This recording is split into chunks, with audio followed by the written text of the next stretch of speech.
नमस्ते everyone, Monika astrology में आपका बहुत बहुत स्वागत है। आज हम चर्चा करने जा रहे हैं कुंभ लग्न की। देखिए, कुंभ लग्न वालों के लिए जो मई का महीना है, किस प्रकार की स्थितियां लेकर आ रहा है और कैसे हमें पूरे ही महीने को प्लान करना है, ये हम आज जानने की कोशिश करेंगे। देखिए, कुंभ लग्न और लग्न का जो स्वामी होता है वो होता है शनि, और मंगल आपके 17 तारीख तक आपके लग्न में स्थित रहेगा, और लग्न में शनि और मंगल की एक युति बनती है। देखिए, जब शनि मंगल की युति लग्न के अंदर हो और ये आपके 10th हाउस यानी कि 10वें घर का स्वामी मंगल होकर आपके लग्न में स्थित है, तो एक तरह से बहुत ही स्ट्रॉन्ग पोजीशन में कहूँगी। और जैसे आप कोई इंटरव्यू के लिए जाते हैं या कोई भी नई चीज़ के लिए आप आगे बढ़ना चाहते हैं या कोई भी नया कार्य शुरू करना चाहते हैं, थोड़ा सा डिले ज़रूर रहेगा, क्योंकि शनि साथ में होने के कारण कुछ चीज़ों में डिलेज भी रहेंगी और फ्रस्ट्रेशन भी रहेगा। उसकी वजह से आपके मन के अंदर एक दुविधा बनी रहेगी। मगर मैं कहूँ कि ये युति एक तरह से बहुत ही पॉजिटिव है, क्योंकि स्पेशली देखिए, पॉजिटिव कैसे है कि कोई भी काम को टेक्निकली परफेक्ट करना हो, यानी कि कोई भी अगर आप आईटी क्षेत्र के अंदर हैं या कोई मशीनरीज या ऑयल का बिजनेस करते हैं या कोई भी प्रकार का कंस्ट्रक्शन मटेरियल का बिजनेस करते हैं, ऐसा कोई भी प्रकार का जो व्यवसाय है या बिजनेस है, उसके अंदर जो जो लोग इन्वॉल्व हैं उनके लिए ये बहुत ही प्रोग्रेसिव स्थिति कहूँगी। मगर मन के अंदर अगर कोई इंटरव्यू के लिए जाते हैं, प्रेजेंटेशन बहुत अच्छा रहेगा, मगर कहीं ना कहीं डिलेज होंगे, और वहाँ पर प्रेजेंटेशन के अंदर या आपके इंटरव्यू में कोई भी उतावलेपन के अंदर आप कुछ भी त्वरित में कोई भी प्रकार का आपका कम्युनिकेशन में गड़बड़ ना हो, इस चीज़ का ध्यान रखना है। बाकी आप टेक्निकली देखें तो ये युति आपके लिए कार्यस्थल में बहुत मजबूती से काम कर रही है, मगर मन में एक कहते हैं ना कि डिलेस के कारण एक फ्रस्ट्रेशन सा बन जाता है, तो वो अप्रोच आपके लिए बना रहेगा। अब बात करते हैं और स्पेशली ये 17 तारीख तक की ये स्थिति है। 17 तारीख के बाद क्या है, मंगल यहाँ से निकल जाएगा, तो फिर बाद में परिस्थितियाँ फिर भी बेहतर है, और बाद में एक तरह से कहा जाए तो उतावलेपन का अप्रोच जो है उसमें थोड़ी कमी आएगी और एक स्थिरता आप महसूस कर पाएंगे। अब बात करते हैं आपके द्वितीय स्थान की। द्वितीय स्थान में गुरु और शुक्र की एक युति बनती है, और शुक्र यहाँ पर 23 तारीख तक रहेगा। 17 तारीख के बाद मंगल आपके द्वितीय स्थान में गुरु के साथ युति करेगा। तो देखिए, ये जो स्थिति बनती है वहाँ पर एक तरह से देखा जाए, देखिए अगर आप कोई भी स्पीच से रिलेटेड यानी कि वाणी संबंधित कोई भी काम करते हैं, टीचिंग सेक्टर वालों के लिए बहुत अच्छी पोजीशन है, प्रोफेसर्स के लिए या कोई भी मोटिवेशनल कार्य करते हैं उन लोगों के लिए, और कोई भी लैंग्वेजेस से कनेक्टेड कोई आप एजुकेशन प्राप्त कर रहे हैं उन लोगों के लिए, या ऐसा कोई टीचिंग का काम करते हैं तो उनके लिए भी बहुत अच्छा है। ट्यूशन क्लासेस वालों के लिए बहुत अच्छा है। और देखिए, ये जो युति है तो बोलकर जहाँ पर पैसा कमाते हैं तो वहाँ पर ये आपको एक एक्सेलेंस तक लेकर जाएगी, क्योंकि देखिए गुरु यहाँ पर 2nd हाउस में कभी कभी उतने अच्छे रिजल्ट्स नहीं देता, मगर स्वगृही है, अपने खुद के घर का शुक्र भी काफ़ी पॉजिटिव है, तो आपकी वाणी के अंदर एक आकर्षण बना रहेगा, प्रेजेंटेशन में भी एक आकर्षण रहेगा, आपको लोग सुनना चाहेंगे, तो एक तरह से ये बहुत ही पॉजिटिव है। सेविंग्स के अंदर भी आपकी बढ़ोतरी होती है और उसको एक सही दिशा भी प्राप्त होती है। अब बात करते हैं आपके तृतीय भाव की। तृतीय भाव में देखिए, सूर्य और राहु की एक युति बनती है 15 तारीख तक। तो 15 तारीख तक जब सूर्य राहु एक साथ रहेंगे, देखिए राहु बहुत पॉजिटिव है आपके लिए, क्योंकि ये पराक्रम में बहुत ज़्यादा वृद्धि कर रहा है। अभी आपको नए नए प्लान्स, नई नई चीज़ों के प्रति आपको लगेगा कि बहुत सी चीज़ें आपको नई करनी है, आप नए इनिशिएटिव लेना चाहते हैं कोई भी प्रकार के, तो उसके लिए ये आपको प्रोत्साहित करता है। और मंगल खुद यहाँ तृतीय भाव का स्वामी होकर लग्न में रहेगा, तो एनर्जी लेवल बहुत ज़्यादा है। कोई भी ट्रांसफॉर्म, कोई भी चीज़ में कोई बदलाव करना चाहते हैं तो आपको करना चाहिए, उसमें कोई भी डरने वाली बात नहीं है, क्योंकि ये इस प्रकार के जब आप कहते हैं कि ये जो एनर्जीज होती हैं, भले ही आपको लगता है कि यहाँ एनर्जी बहुत हायर लेवल की, तो वो आपको कहीं ना कहीं कार्य को एक तरह से करने की क्षमता देती है। तो ये पॉजिटिविटी को आपको एक्सेप्ट करना चाहिए। मगर 15 तारीख तक क्या है, सूर्य राहु का ग्रहण दोष बना हुआ है, तो उसके कारण आपको थोड़ा सा कंफ्यूजन रहेगा कि किस प्रकार से हम आगे बढ़ें। आपको इस क्षेत्र में इस प्रकार से आगे बढ़ना चाहिए या नहीं बढ़ना चाहिए, या कोई भी नया जॉब है तो उसको लेना चाहिए या नहीं लेना चाहिए, तो थोड़ा सा कंफ्यूजन रहेगा। मगर उसके बाद जब 15 तारीख के बाद सूर्य आपके तृतीय स्थान से निकलता है, तो फिर चीज़ें फिर भी बेहतर होंगी और क्लैरिफिकेशन हो पाएगा। और एक चीज़ कहूँ कि जो भाई बहनों के साथ आपके संबंध हैं, वहाँ पर सूर्य राहु की युति के कारण थोड़ा सा संभलने की ज़रूरत है। 15 तारीख तक सूर्य राहु के कारण आपके अंदर एक घर्षण चलेगा, और हो सके तो ऐसी कोई भी, अगर आपके भाई है या कोई भी बहन है या कोई भी है, तो कोई ऐसा पुराना कोई दोस्त है, तो उन लोगों के साथ भी संबंधों में खटास न हो, इस चीज़ का ध्यान रखिएगा। अगर जॉइंट में बिजनेस करते हैं तो भी 15 तारीख तक, अगर फैमिली के अंदर इन्वॉल्वमेंट है दोनों भाइयों का या बहन के साथ है, किसी के साथ भी जॉइंट बिजनेस है, तो वहाँ पर भी रिलेशन खराब न हो, इस चीज़ का आपको ज़रूर ध्यान रखना है, स्पेशली 15 तारीख को। अब बात करते हैं आपके चतुर्थ भाव की। चतुर्थ भाव में बुध है और सूर्य वहाँ पर 15 तारीख के बाद आएगा। तब तक बुध अकेला यहाँ पर रहेगा, और शुक्र यहाँ का स्वामी होकर आपके सेकंड हाउस में रहेगा। तो एक तरह से बहुत पॉजिटिव है। मंगल की दृष्टि आपके चतुर्थ स्थान पर रहेगी। कोई भी प्रॉपर्टी मैटर है उसमें बेनिफिट्स, आप कोई भी प्रॉपर्टी से कनेक्टेड कोई काम करते हैं, या आप बैंकिंग सेक्टर के अंदर हैं, आप कोई भी एजेंसी के अंदर काम करते हैं, कोई भी मीडिएटर का काम करते हैं, और स्पेशली मैनेजमेंट के अंदर हैं, तो ये 15 तारीख के बाद सूर्य जब इसके साथ आएगा तो बुध के अंदर पॉजिटिविटी और भी बढ़ जाएगी। और स्पेशली मैनेजमेंट के अंदर जो लोग कार्य करते हैं उनके लिए बहुत अच्छा है। इवन जो प्रॉपर्टी एजेंट का काम करते हैं, जो कहते हैं कि ब्रोकरेज का कार्य करते हैं, तो उन सभी के लिए बहुत ही अच्छी परिस्थिति मैं कहूँगी, क्योंकि ये एक ऐसी स्थिति बनती है कि जहाँ पर आपके चतुर्थ भाव का स्वामी एक अच्छी पोजीशन में है। तो प्रॉपर्टी मैटर के अंदर आपके पहले की कोई प्रॉपर्टी है, उससे रिलेटेड कोई भी आप डिसीजन लेना चाहते हैं तो इस समय के अंदर आप ले सकते हैं।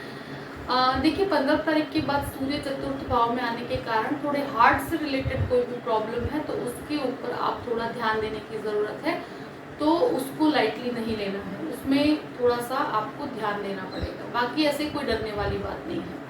अब बात करते हैं पंचम भाव की। पंचम भाव का स्वामी बुध होकर आपके चतुर्थ भाव में, तो ये एक ऐसी युति बनती है कि जहाँ पर एक तरह से कुछ से द्वादश में, तो कभी कभी बच्चों के साथ वो जो जिस प्रकार का कम्युनिकेशन होना चाहिए, कभी कभी संतानों के साथ विचारों में मतभेद आ जाते हैं।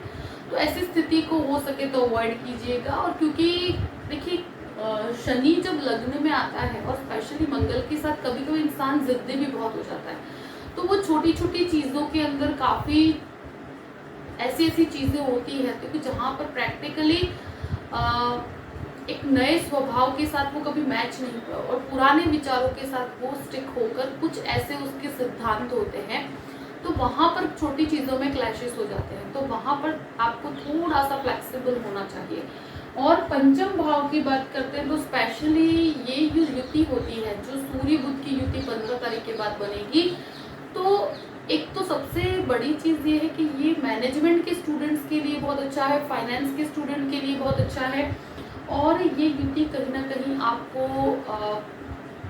एक तरह से शुक्र की राशि के अंदर बनने वाली है। तो आप अगर डिज़ाइनिंग के अंदर भी आगे बढ़ना चाहते हैं तो वो भी आपको बहुत सपोर्टिव पोजीशन है।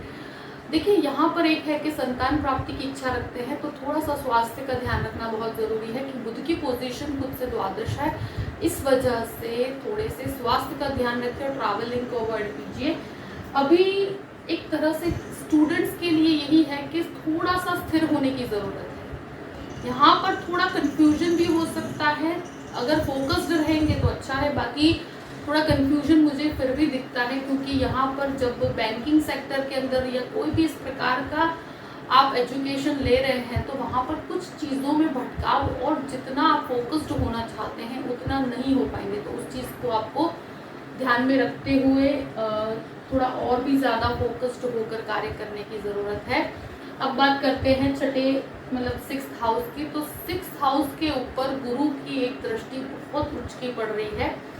तो देखिए, ये एक तरह से अगर आप लोन लेना चाहते हैं तो लोन लेने में आपको काफ़ी सपोर्टिव पोजीशन है। गुरु आपको लोन प्राप्त करवाने के लिए बहुत ही पॉजिटिवली वो आपको लोन प्राप्त करवा देगा। और एक तरह से देखा जाए, यहाँ पर कोई भी अगर दुश्मन आप पर हावी होने की कोशिश करते हैं तो गुरु उसको काफ़ी कंट्रोलेबल पोजीशन में लेकर आता है। इवन कोई भी प्रकार का रोग है या एक तरह से शनि मंगल की युति लग्न में होने के कारण कभी कभी इंसान को बहुत ज़्यादा ब्लड प्रेशर कनेक्टेड या ऐसी कोई भी प्रकार की प्रॉब्लम है, मगर गुरु बैलेंस कर रहा है आपके 6th हाउस को, आपको कोई भी प्रॉपर ट्रीटमेंट हर चीज़ का मिल पाएगा। मगर देखिए, सिर्फ गुरु के ऊपर हम बेस्ड होकर हेल्थ का पूरा ही आंकलन नहीं कर सकते। कहीं ना कहीं लग्न का भी बहुत महत्व होता है, और वहाँ पर ये जो शनि मंगल की युति बन रही है तो उसके अंदर क्या है, इंसान बहुत ज़्यादा स्ट्रेस लेता है। स्ट्रेस लेने के कारण उसके अंदर ब्लड का अतिरेक बढ़ने के कारण उससे छोटी छोटी क्लैशेस, और कहीं ना कहीं वो छोटी छोटी चीज़ों में स्ट्रेस लेना शुरू कर देता है। तो वो चीज़ों को अवॉइड करना चाहिए। बाकी गुरु के कारण आपको अगर प्रॉपर ट्रीटमेंट जो भी चीज़ से कनेक्टेड है वो मिल पाएगी, और अगर आप ढूंढने की कोशिश करेंगे तो। और दूसरा कि वैसे हेल्थ से रिलेटेड बहुत ज़्यादा स्ट्रेस की कोई ज़रूरत नहीं है, मगर ब्लड प्रेशर से कनेक्टेड अगर कोई चीज़ है तो उसके अंदर आपको उसको लाइटली नहीं लेना। नर्वस सिस्टम या कोई भी एंग्जाइटी इशू नहीं होना चाहिए। कोई भी इंटरनली आप बहुत ज़्यादा स्ट्रेस लेने के कारण आपको एंग्जाइटी हो जाती है तो उस चीज़ के ऊपर आपको ध्यान देने की ज़रूरत है। दुश्मन बहुत ज़्यादा हावी नहीं हो गए, क्योंकि इसका एक रीज़न है कि मंगल की दृष्टि, और प्लस एक चीज़ है कि गुरु की भी दृष्टि पूर्ण रूप से बनी हुई है। तो हो सके तो कोई भी डिस्प्यूट में मत पड़िएगा, बस, और कोई चिंता वाली बात नहीं है, क्योंकि गुरु काफ़ी प्रोटेक्टिव है आपके लिए। अब बात करते हैं आपके 7वें घर की। 7वें घर का स्वामी सूर्य होकर आप राहु के साथ तृतीय भाव में।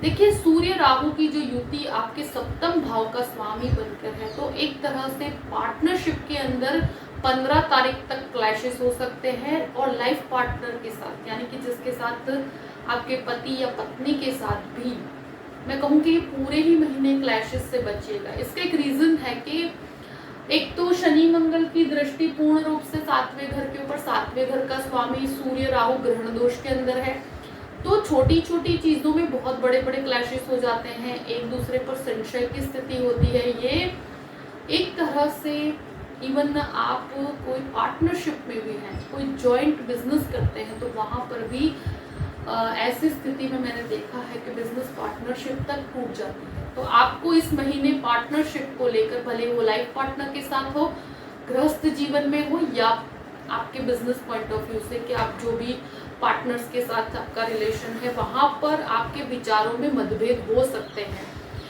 मगर आपको थोड़ा सा ध्यान रखना पड़ेगा ये पूरे ही महीने इस चीज़ को लेकर, और स्पेशली 17 तारीख तक इस चीज़ का आपको बहुत ज़्यादा ध्यान रखना है। अब बात करते हैं आपके 8म भाव की। 8म भाव का स्वामी बुध होकर जो 4th भाव में है, एक तरह से बेटर पोजीशन ही है, और 15 तारीख के बाद सूर्य का इन्वॉल्वमेंट होने के बाद और रिसर्च के अंदर जो भटकाव था उसके अंदर एक क्लैरिटी आ जाएगी। देखिए, फॉरेन संबंधित कार्यों में अभी इतना ज़्यादा जो कहते हैं ना कि जो फोर्सफुली कार्य होना चाहिए वहाँ पर थोड़ा धीमापन आप महसूस करेंगे। अब बात करते हैं 9वें भाव की। 9वें भाव का स्वामी शुक्र होकर आपके 2य भाव में, केतु ऑलरेडी 9वें भाव में। देखिए, 9वें भाव में केतु अपने आप में एक तरह से कहा जाए कि आध्यात्मिक चिंतन के लिए बहुत अच्छा है, मगर ये शुक्र की राशि में है और शुक्र खुद उच्च पोजीशन में गुरु के साथ बैठा है। तो अगर मास्टर्स के लिए आप ट्राई कर रहे हैं तो बहुत अच्छी पोजीशन है, और स्पेशली टीचिंग सेक्टर वालों के लिए, आप प्रोफेसर या कोई भी हायर पोस्ट के लिए आप ट्राई करिए। मतलब कुछ ऐसा मास्टर्स का एजुकेशन पीएचडी करना चाहते हैं तो उनके लिए ये समय बहुत अच्छा है। प्लस देखिए आध्यात्मिक चिंतन तो रहेगा, साथ में भौतिकता भी हावी रहेगी क्योंकि शुक्र भी उसके साथ है, मगर गुरु उसके साथ ये पोजीशन को काफ़ी बैलेंस करता है। तो आध्यात्मिकता में आपके अंदर उन्नति ही होगी और कुछ अच्छे जो कहते हैं ना सत्कर्मों में आपका इंटरेस्ट भी बढ़ेगा। ये एक पोजीशन ऐसी है कि आप कोई डिज़ाइनिंग के अंदर भी मास्टर्स की डिग्री लेना चाहते हैं तो वो भी युति आपको काफ़ी सफलता प्राप्त करवाती है। अब बात करते हैं आपके दशम भाव की। दशम भाव का अधिपति खुद मंगल होकर आपके लग्न में है। देखिए आप जहाँ पर भी काम करते हैं तो ये पोजीशन काफ़ी स्ट्रॉन्ग है, मगर शनि के साथ होने के कारण क्लैशेस की स्थिति तो बनती है। दूसरी चीज़ मैं कहूँ कि फादर के साथ भी बिजनेस है, वहाँ पर भी ध्यान रखना है, विचारों में मतभेद हो सकते हैं। टेक्निकल लोगों के लिए बहुत अच्छा है, जो प्रॉपर्टी सेक्टर में काम करते हैं उन लोगों के लिए बहुत अच्छा है। ऑयल, मशीनरी, दवाइयों का ये सब काम करने वालों के लिए देखिए फाइनेंशियली बहुत अच्छा है। मगर एक चीज़ मैं कहूँ कि कुछ चीज़ों में डिलेज, अगर जॉब कर रहे हैं तो वहाँ पर कुछ डिलेज हो सकते हैं, तो उसके कारण, और ये मंगल उतावलापन बहुत करवाता है, तो आपके अंदर चीज़ों में उतावलापन रहेगा। त्वरित डिसीजन लेने की जो स्थिति है, तो कोई भी डिसीजन है उसे सोच समझ के लीजिए, और थोड़ा अगर डिले होता है इस महीने तो उसकी वजह से आपके मन में फ्रस्ट्रेशन ना आए, इस चीज़ का आपको ध्यान रखना है। बाकी वैसे ये एक तरह से 10वें घर का स्वामी लग्न में आता है, इंसान को पॉजिटिविटी देता है। उसके बाद भी वो मंगल आपके लिए फाइनेंशियली गेन, फाइनेंशियल नई चीज़ों के अंदर आपको जो कहते हैं ना कि जो पॉलिशिंग का प्रोसेस होता है कि जहाँ पर आपको वो चीज़ें सिखाता है, आपको मजबूत बनाता है, तो ये मजबूत बनाने की स्थिति है और उसमें आपको काफ़ी चीज़ें नई सीखने को भी मिलेगी और कहाँ पर आपकी गलती होती है उससे आप बहुत चीज़ें सीख भी पाएंगे। आई थिंक ये एक तरह से आपके लिए भले ही थोड़ा फ्रस्ट्रेटेड रहेगा, मगर फिर भी मैं कहूँगी कि ये at the end of the month आप बहुत कुछ कहते हैं ना अच्छा और पॉजिटिव अचीव भी कर पाएंगे फाइनेंशियली। अब बात करते हैं 11वें स्थान की। 11वें स्थान का अधिपति खुद आपके द्वितीय भाव में बहुत उच्च की पोजीशन है। फाइनेंशियल गेन आपको हर तरह से बने हुए हैं, आप जो भी कार्य करेंगे, बस ये है कि कर्म के हिसाब से आपको जो भी मिलता है तो यहाँ पर वो पूर्ण रूप से आपको प्राप्त है। आपको बहुत पॉजिटिवली आपके कार्य के अंदर सफलता प्राप्त होगी, आपकी वाणी के से भी आप बहुत कुछ अचीव कर पाएंगे। तो कार्यस्थल के अंदर आपको फाइनेंशियल फ्रंट पे बहुत अच्छा है। अब बात करते हैं 12th हाउस की। 12वें घर का स्वामी खुद लग्न में। फॉरेन से कनेक्टेड चीज़ों में थोड़ा सा उतावलापन मत कीजिएगा, थोड़े डिलेज हो सकते हैं, मगर फिर भी टेक्निकल लाइन वालों के लिए बहुत अच्छा है, आईटी सेक्टर वालों के लिए बहुत अच्छा है। अगर कोई लीगल मैटर है तो उसमें एक तरह से उतावलेपन में कोई भी डिसीजन मत लीजिएगा, थोड़ा सोच समझ के आगे बढ़िए। मगर फिर भी पहले से मैं बेहतर कहूँगी क्योंकि गुरु की एक दृष्टि आपके 6th हाउस पे भी पड़ती है, तो वो आपके दुश्मन आप पे हावी नहीं हो पाएंगे। बस ये है कि फॉरेन लैंड से कनेक्टेड कोई काम है उसमें थोड़ा डिलेज और कंफ्यूजन हो सकता है, मगर बहुत ज़्यादा चिंता वाली बात नहीं है। 17 तारीख के बाद फिर भी पहले से बेहतर परिस्थितियाँ मैं कहूँगी। देखिए कुंभ लग्न वालों के लिए सारी ही परिस्थितियों को मैंने आपके सामने रख दिया है। आई होप कि ये वीडियो आपको पसंद आया होगा। पसंद आए तो लाइक भी कीजिएगा और सब्सक्राइब भी कीजिएगा। देखिए अगर आप मुझसे कंसल्टेशन लेना चाहते हैं तो डिस्क्रिप्शन बॉक्स में मैंने अपना ईमेल आईडी दिया हुआ है astrologymonica@gmail.com। आप उस पर मेल कर सकते हैं। मैं आपको पूरी ही जानकारी प्रदान करूंगी कि कैसे मुझसे कांटेक्ट किया जाए और कैसे मुझसे कंसल्टेशन लिया जाए। देखिए परिस्थितियों को ध्यान में रखते हुए अपने पूरे ही महीने को प्लान कीजिएगा और हमेशा खुश रहिएगा। Thank you so much. जय श्री कृष्ण।